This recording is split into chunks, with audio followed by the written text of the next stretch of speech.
Money Radio. Good afternoon, and thank you for joining us. It's always a pleasure when I have the opportunity to welcome Gerald Celente to the air.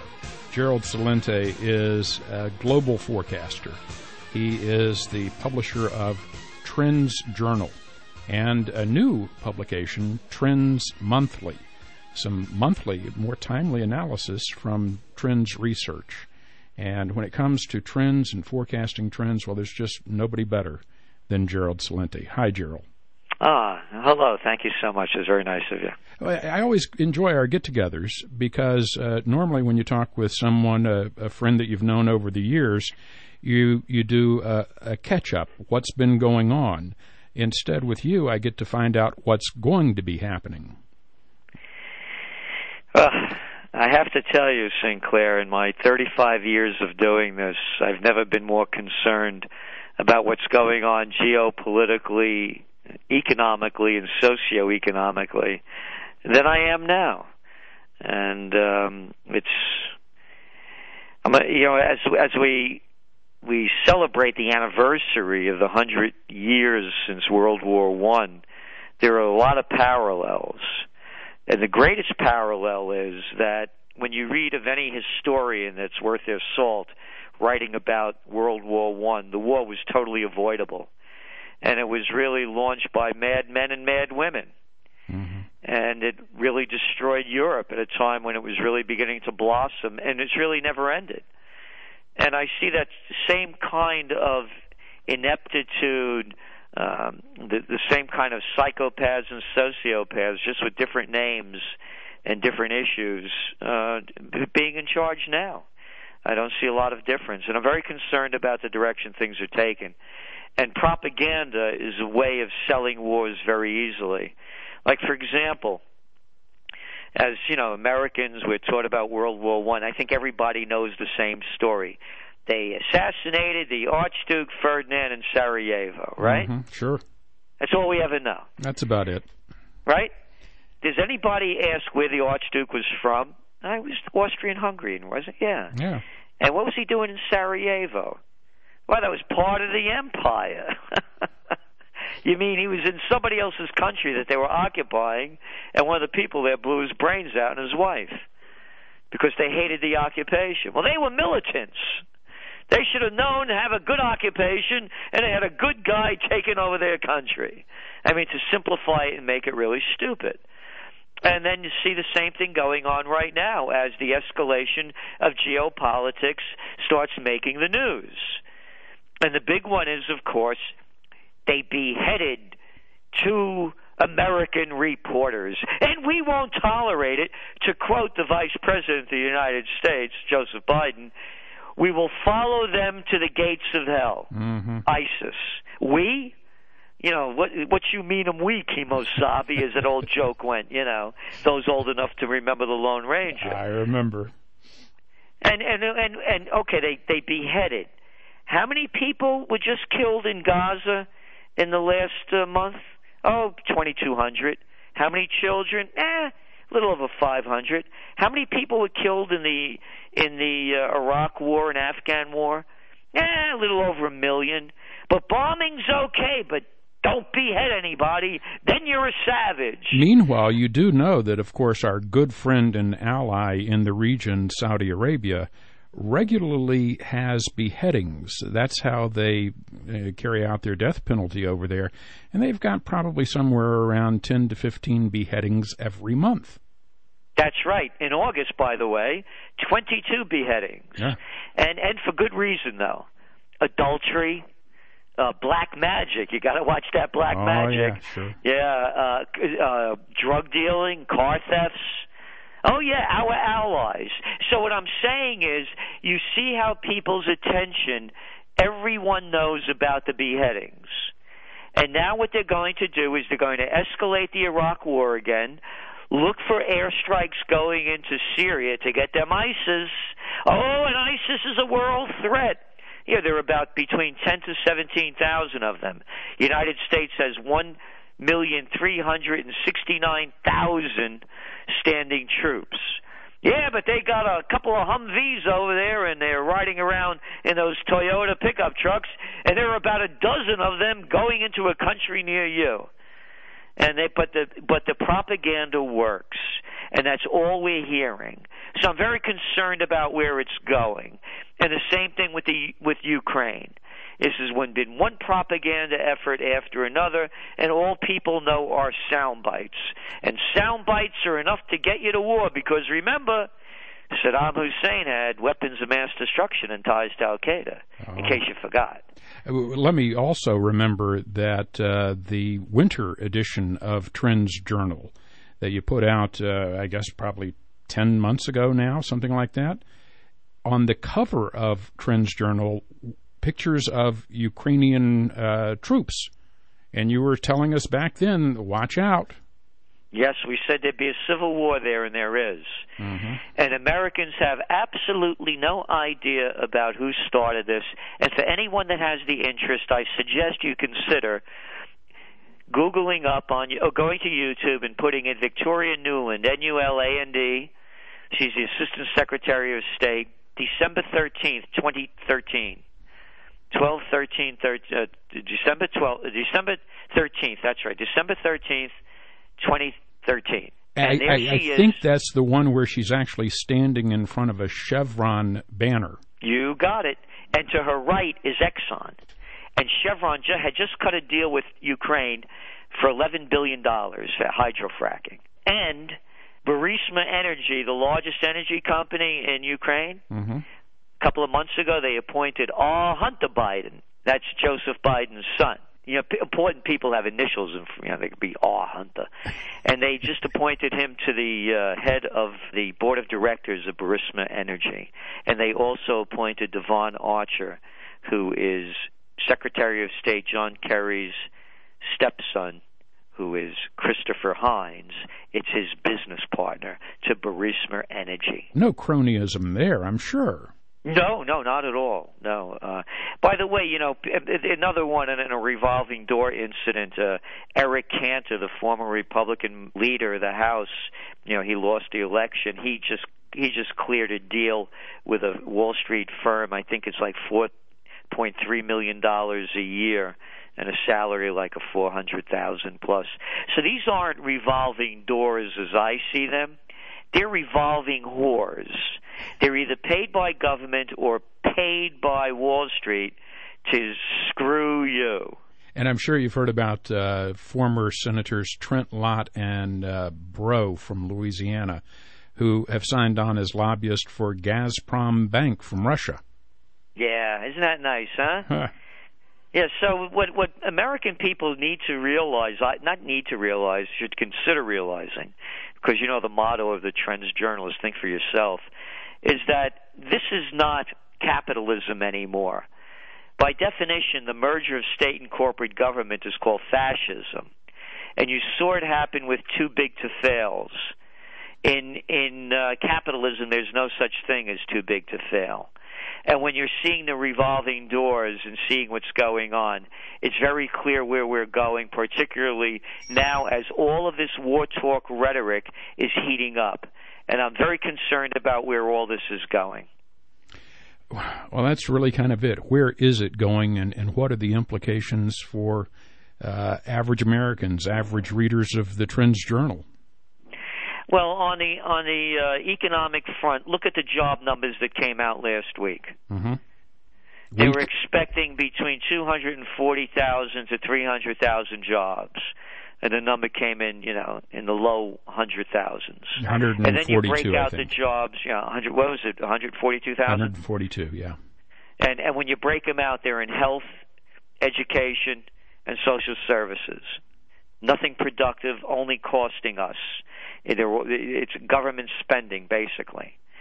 And when you look at them, they're mostly low-paying jobs. That's where it's going. Well, so while America is telling the rest of the world what they should do and how they should live, how about cleaning up our own backyard and getting it in order before we move overseas? So you can see where the economy's going. And now they're talking about raising interest rates. When interest rates go up, the economy goes down, period, paragraph. This was an interest rate recovery, the longest trend of 0% virtually interest rates in history. And all it was able to do was boost the stock market while real wages have declined significantly since the panic of '08 hit. Gerald, I've looked at charts that compare the stock market with the Federal Reserve's balance sheet. And as the Fed has added to their balance sheet over the past 6 years or so in response to the crisis, we've seen the stock market move up almost in lockstep. It has to be associated with all of the stimulus the Fed was throwing at the financial markets.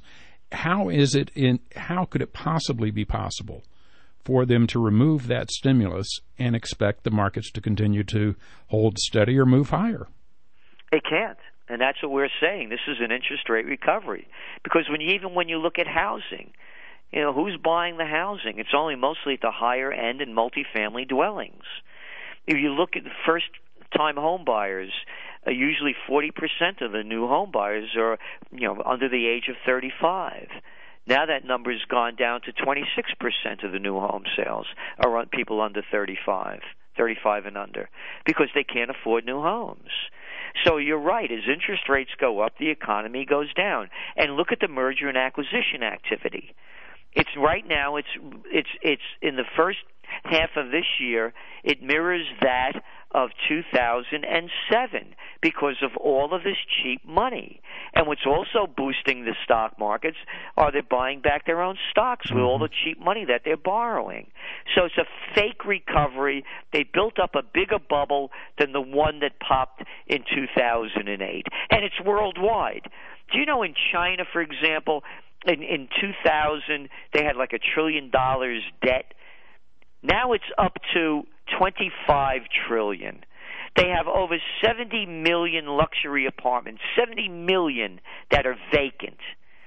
So they have their own problems too. And by the way, you know what China's biggest worry is? It's not Japan. It's not the United States. It's not the South China Sea. It's not fighting with its neighbors. It's the 1.2 billion people living in China that we hardly get reports of all of the unrest going on in China almost on a daily basis. Where does it all break out? Where will we see a tipping point, do you think? I'm fearful that the tipping point is going to be terror. And they're going to use it again like they did with 9/11 to rob us of more of our rights, to make excuses as to why the economy is going down, and to take us to more war. When all else fails, they take you to war. And it's an old trend. You go back to the Great Depression. First you had the stock market crash of 29, the Depression, currency wars, trade wars, world wars. Here we are going into the weekend, and you go back a few days ago, go to CNBC, and they're saying how currency wars are starting to heat up again because of the euro going way down because of the negative interest rates and the promises by the ECB to put more liquidity into the market. And so when currencies get stronger in other countries, they can't export as much, and there go your trade wars. And now we're talking about what's going on in the Middle East, what's going on in Israel and Gaza, what's going on in Syria, what's going on in Egypt, what's going on in Yemen, what's going on throughout much of North Africa. Oh, remember the humanitarian mission? How could I forget it? That was launched by our Nobel Peace Prize winning President Obama. Yeah, the humanitarian mission in Libya that's destabilized the entire country and has created the conditions for more destabilization in Mali and other places in North Africa. They're leading us to war. Hang on just a moment, Gerald. We're going to take a quick break. We're talking with Gerald Celente. He is the expert on global forecasting. TrendsJournal.com. TrendsJournal.com. We will continue the conversation in just a moment.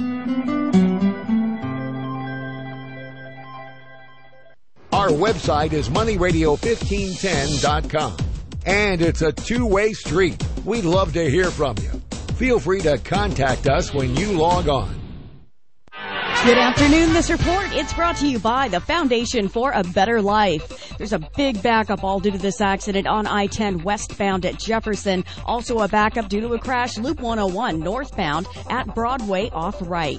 Winston Churchill's words stirred his country in the face of defeat. Today they inspire us to reach for our own victories. Commitment. Pass it on from the Foundation for a Better Life at values.com. I'm Danny Sullivan. That's a look at traffic for Money Radio. Is your estate plan prepared for an unexpected event? The Dana Law Firm has a well-deserved reputation as a leader in innovative and cutting-edge estate plans that will protect your family. Whether it's an estate plan for a modest estate or substantial wealth, Dana Law Firm believes that everyone is entitled to the best estate planning strategies at legal fees that are affordable. With 8 Valley locations, they're certain to have an office that's convenient for you.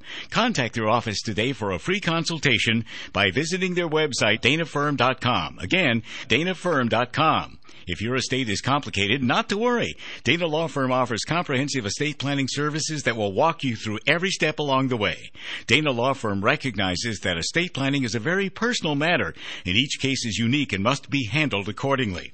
With 8 Valley locations and over 25 years of experience, Dana Law Firm has the expertise to create a quality estate plan for you. Contact their office to schedule your free consultation. danafirm.com.